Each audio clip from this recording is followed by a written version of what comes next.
What's up?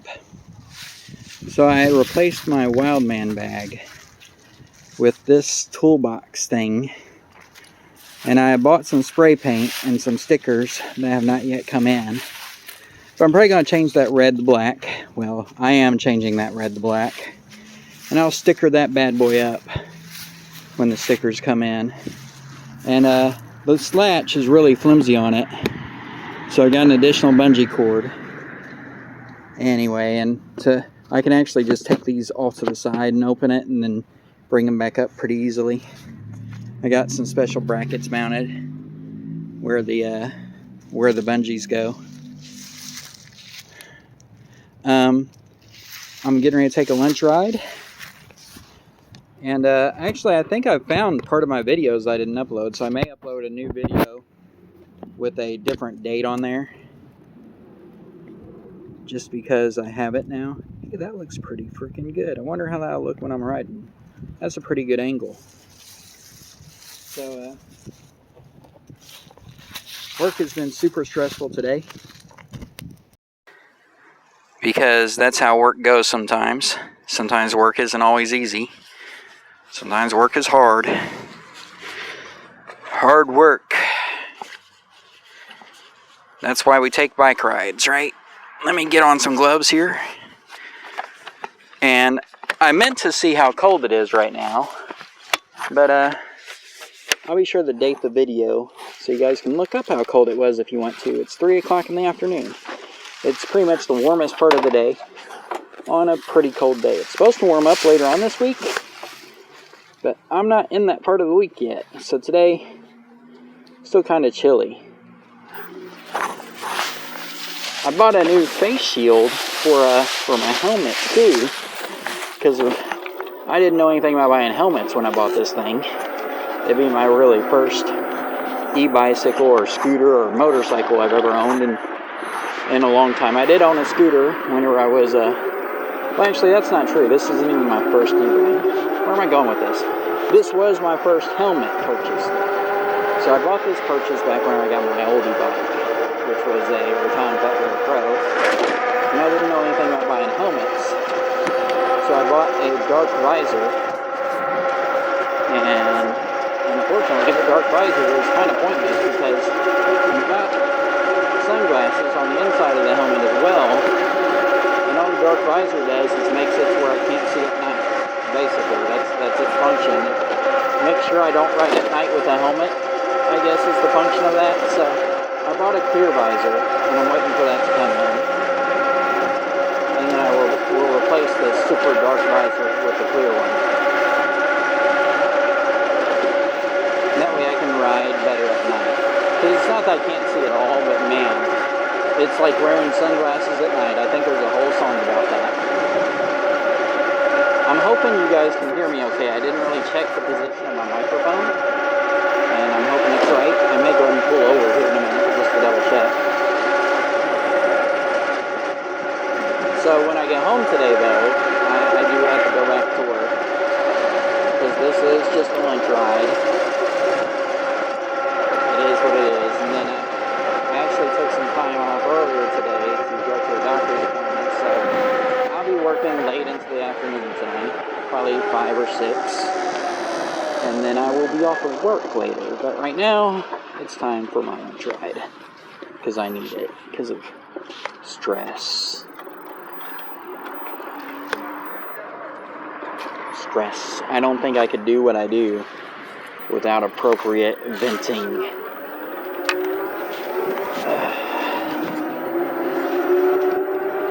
And it's funny because of like my personality changes depending on what I'm doing, kind of like. I'm such a technical guy usually. I get out here on the bike and I become 12 years old again, which is exactly what an e-bike is for. An e-bike is just that. It's just for recreation. It's just for fun. It's just to get out here and be a little bit of a hooligan. Just a little, be safe, but be a hooligan. And have some fun. That's what these are for. So if you're getting an e-bike for, in a way, they can have multiple purposes. Like I just put bigger cargo on here because if I wanted to carry a little more cargo. E-bikes can have more than one purpose. This could be my my commuter bike if I was going to work at the moment, which I'm not. And actually, I missed the office, believe it or not. But every time I want to go back to the office, every time I want to go back and start commuting back to the office, something new happens.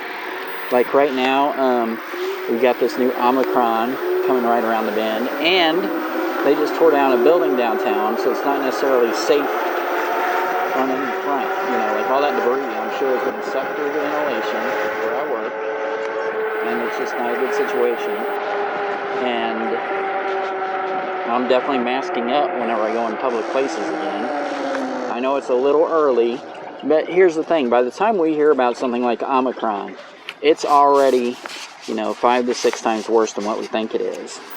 It's never, oh, it's coming. No. By the time we hear it's coming, it's already here. I'm going to pull over real quick and adjust my mic because I don't know where it is or how it's positioned. And the only way to fix it is to take a moment and fix it. So here I am pulled over. Here I am opening my helmet. And it looks like it had pretty good position the whole time. So you guys probably could hear me just fine. But I didn't know that. So anyway, that's one of the reasons why I'm not using the chest mount for the phone, is because I can't track that. Like if it's on my chest, and to be honest, maybe the mount I bought is crap, but it does pull down pretty easily. And then I don't know where the chest mount is, so I don't know if I'm recording or not, or what's going on. And so in my mind, I'm better off just using the handlebar mount. Granted, it makes for a little bit shakier videos, but at least I'm able to get videos. And then, the extended crotch shot from the other day, that was a special treat for some of you. I'm sure you appreciated that, but that was not my intent. I don't want to be given random crotch shots and crap whenever I'm just trying to do a vlog. And that is kind of the point of this channel now. So I may lose subscribers. All 5 of my subscribers might be interested to know that this is now officially kind of a moto vlog is what I'm doing. And I've tried to title my videos as such. It's just a chance for me to get out here on my bike and talk to an imaginary audience and vent out my frustrations and feelings. And I don't want to do it in a private way, because then you start naming names and forming real, I don't know how to put it, but you let your assumptions get the better of you whenever you're like completely within yourself. So like if I was to talk about work when I'm completely within myself, I'd start naming names. I would start blaming other departments and other people. I would typically come to some bad conclusions. Like I would be decisioning because of, I'm actually solving a problem. And I have this bad habit. Everything to me, when you come to me with a situation, I instantly view the situation as a problem and I try and solve it. Well, this moto vlog is a way for me to be out here on my bike, not solving problems, and just kind of venting about some of the things I experience, more than it's about the specifics thereof. So keep it really general, keep it really relatable, and just whenever you view it that way and you think about, well, if another person had to abstract this and take away the names and the details, what does this sound like? What is this? What are they trying to communicate to me? And it becomes a lot more easier to manage. And then, now that you've done kind of like this retrospective where it's abstract and you haven't really considered all the angles, you kind of can narrow down the problem to a trope or to a broader theme that relates to a wider variety of problems. And you can kind of simplify and make the problem smaller until you're able to solve it. And then you don't get hung up in the details. It's like now that I'm no longer hung up in the details, and I realize that basically there's only a few types of people on the planet. What type of people are involved, what types of teams. And then you come down and you narrow down to a conclusion. So that might be more what this is about. More about just working through frustrations in family and work. Like someone I care about deeply, their car is broken. Well, I've given this person so much. I don't know what to do. Like, I have literally given this person like a lot. Let's just leave it at that. I don't want to name figures or name names or say who it is, and now their car is broke, and I feel like they need more. But honestly, I can't give this person anymore. I'm done.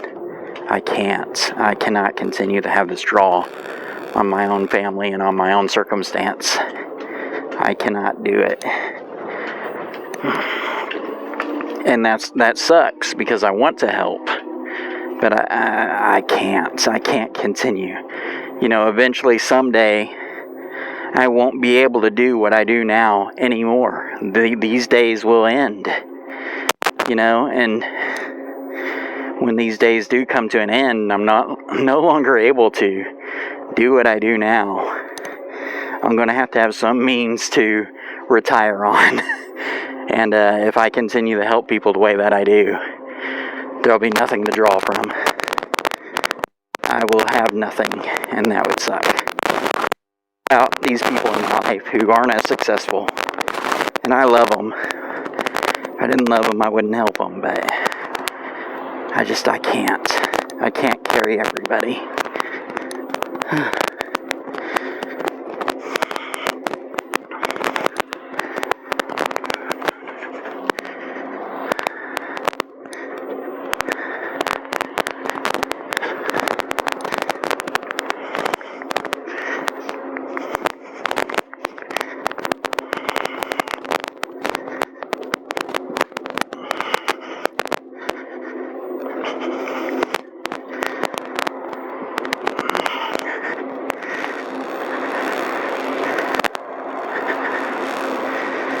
So, beautiful day in the autumn months. I'm learning to ride my bicycle no-handed right now, so if I crash suddenly and get something on video, that's from being basically an idiot and riding without hands. This bike does handle well enough and is balanced enough and is pedalable enough. You can pedal this bike well enough to ride it with no hands. The Ariel Rider X-Class. So if you're wondering if this thing rides as well as a bicycle, the answer to your question is yes. Yes, this thing is a perfectly fine bicycle. Now my ability to ride as a bicycle probably is another story. Let's test that theory. I downshift a little, or a lot. We're going to stop the bike on the sidewalk up here. And I will ride a bicycle with no motor. Let's see how it goes. 6 miles an hour. 8. 9. 10. Needing to shift a little.